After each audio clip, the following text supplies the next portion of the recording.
What the Doha Book Fair brings to us is the visitors, and we get the chance to know about our audience more, get to know what do they like to read, what kind of activities they'd like to associate and engage with. We have a big number of French community. For those who don't know the French culture, they can also come to the Institute to discover the language also.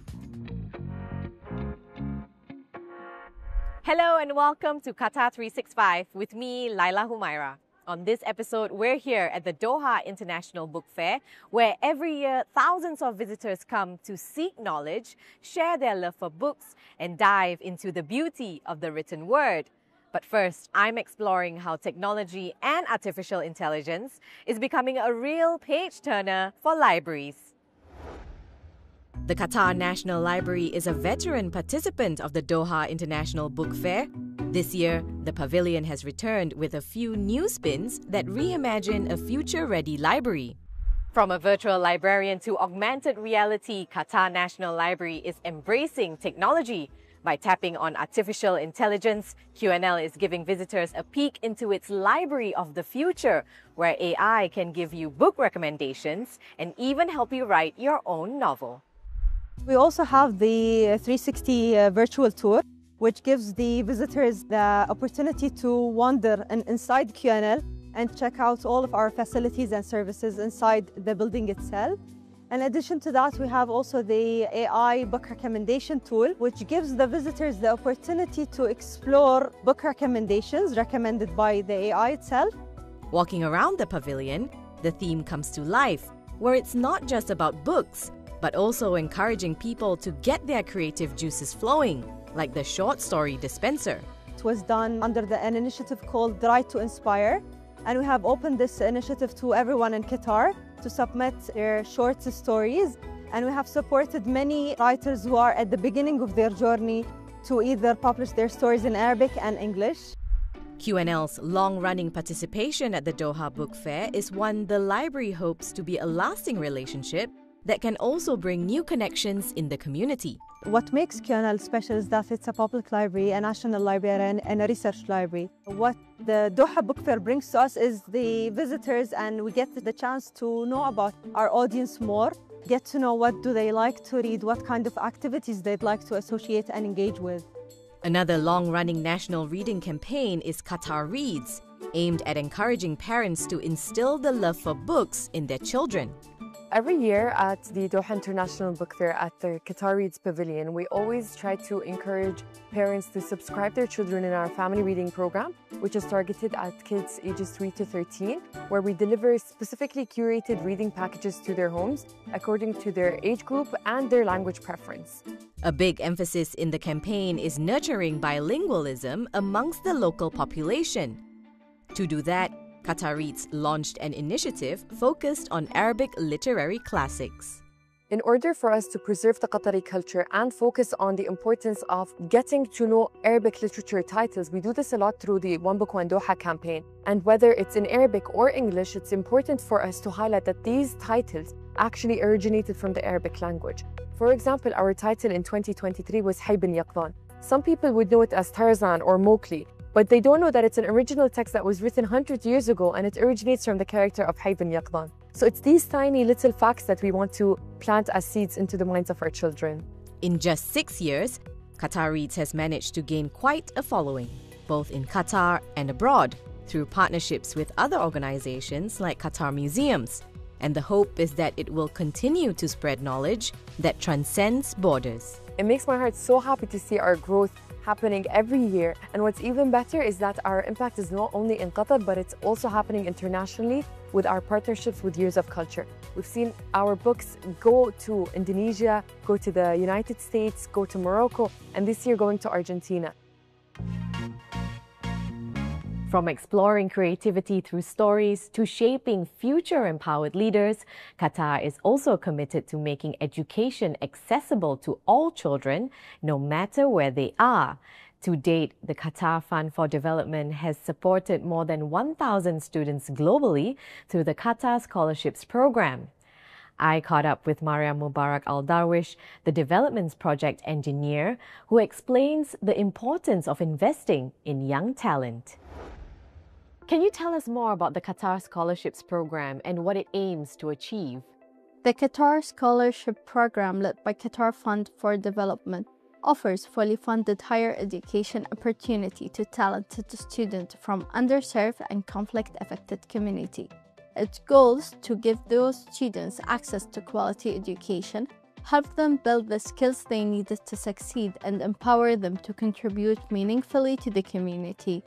The program supports both academic excellence and personal growth, equipping students to make a lasting impact at home and beyond.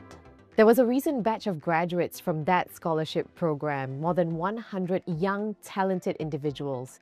What are some impressive profiles or achievements from that batch of graduates?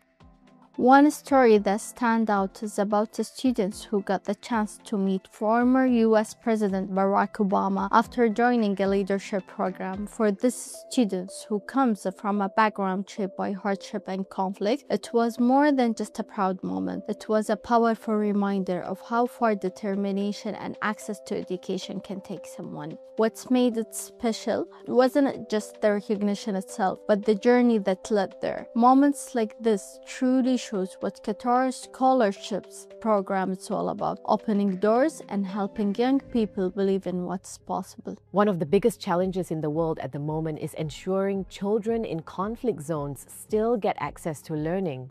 How is QFFD helping in this aspect, and also to advocate for more organizations in the world to protect these children who are in the middle of conflict and war? This is really at the core of what we do at QFFD.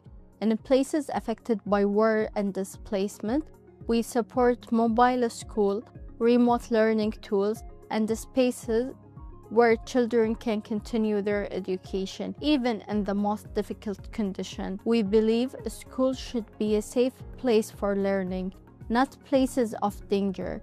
No child should have to risk their life just to get an education. That's the message we want to share through our partnership, our platform, and everything we do globally. Education must be protected always. The annual celebration of literature at the Doha International Book Fair brings global perspectives to Qatar. It features more than 500 publishing houses along with many international bookstores. Adel Halim met with some of those exhibitors, visiting Qatar from both near and far. Reflecting the fair's growing international appeal, the Doha International Book Fair has become an annual tradition for the French Institute in Qatar.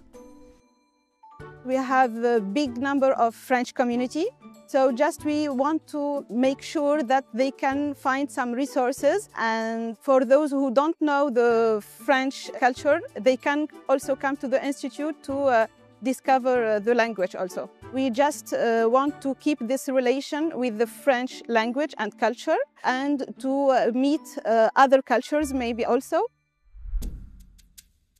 This year, the Palestinian Pavilion is the guest of honor, introducing 11 Palestinian publishers to the Qatari audience.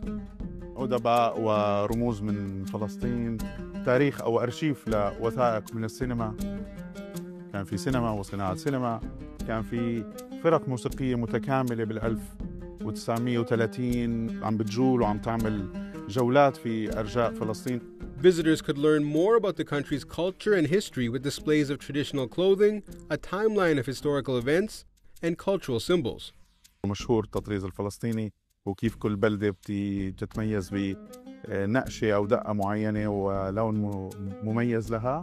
تم توظيف نقشة الكوفية والتطريز الفلسطيني النسائي على أطراف الجناح، وكيف الإضاءة بتفوت من خلال السقف وبتترك هذا الأثر على مرافق الجناح كدليل قاطع على أنه هذه الهوية باقية كسطوع هذه الشمس. Something new this year is the Al Halbouni Market that features 15 libraries from the famous Al Halbouni Street in Syria, known for its extensive collection of rare and historical books. For many of the vendors here, these libraries represent some of the most important and prestigious institutions in the Arab world.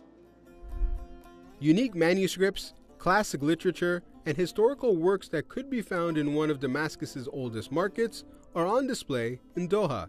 Jamal Mohammed Nassif opened his bookstore in Syria more than a half-century ago. بدأنا من السبعينات إلى الآن ونعمل في الكتب التراثية والمجلات والدوريات والمكتبات وفهارس مخطوطات، يعني نشتغل بكتب الفنية، لوحات خط، لوحات زخرفات. ونحن شاركنا في هذا المعرض الكبير لدولة قطر الشقيقة، ونحن سعيدون لأول مرة نأتي. Nassif is hopeful that despite a lengthy civil war, there are better days on the horizon for his homeland.